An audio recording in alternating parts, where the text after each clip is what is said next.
સ્થાનિક સ્વરાજ્યની ચૂંટણીને લઈને મતદાન પ્રક્રિયા શરૂ થઈ ગઈ છે। વહેલી સવારથી જ તમામ લોકો મતદાન મથકો પર પહોંચી મતદાન કરી રહ્યા છે। ત્યારે ધારાસભ્ય કુમાર કાનાણીએ પરિવાર સાથે મતદાન કર્યું છે। તેમની સાથે સીધી વાતચીત કરીશું। કાકા, આજે મતદાન કર્યું, શું કહેશો? આ સ્થાનિક સ્વરાજ્યની ચૂંટણી લોકશાહીનું પર્વ આજે સૌ ઉજવી રહ્યા છીએ। આપણે દેશનું ભાવિ નક્કી કરવા માટે,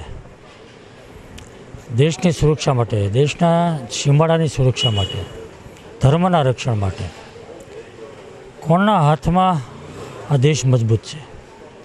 પૂજ્ય મહાત્મા ગાંધી, સરદાર વલ્લભભાઈ પટેલ જેઓ અસંખ્ય દેશની આઝાદી અપાવનાર લડવૈયા ઘડવૈયાનું જે સપનાનું ભારત હતું, એ સપનાનું ભારત બનાવવા માટે દેશના વડાપ્રધાન નરેન્દ્રભાઈ મોદી ખૂબ પ્રયાસોને પ્રયત્ન કર્યા છે એમના હાજ મજબૂત કરવા માટે।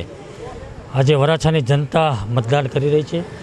અમને પૂર્ણ વિશ્વાસ છે કે ભારતીય જનતા પાર્ટીના બધા જ ઉમેદવારોનો ભવ્ય વિજય થવાનો છે। કાકા, મતદારોને શું કહેશો? 10 વર્ષથી વરાછા રોડ ઉપર વિપક્ષો જીતતા આવ્યા છે। લોકોને એનો અનુભવ છે, એને લોકો ઓળખી ગયા છે। 10 વર્ષથી છેતરાય છે, પણ હવે છેતરાવાના નથી અને ભારતીય જનતા પાર્ટીના ઉમેદવારોને મત આપીને વિજય બનાવવાના છે। ચોક્કસપણે આ હતા ધારાસભ્ય કુમાર કાનાણી કે જેમને મતદાન કરી લોકોને વહેલી તકે મતદાન કરવાની અપીલ કરી છે। કેમેરામેન મુન્ના મલબારી સાથે ધરતી પટેલ, S24 ન્યૂઝ, સુરત।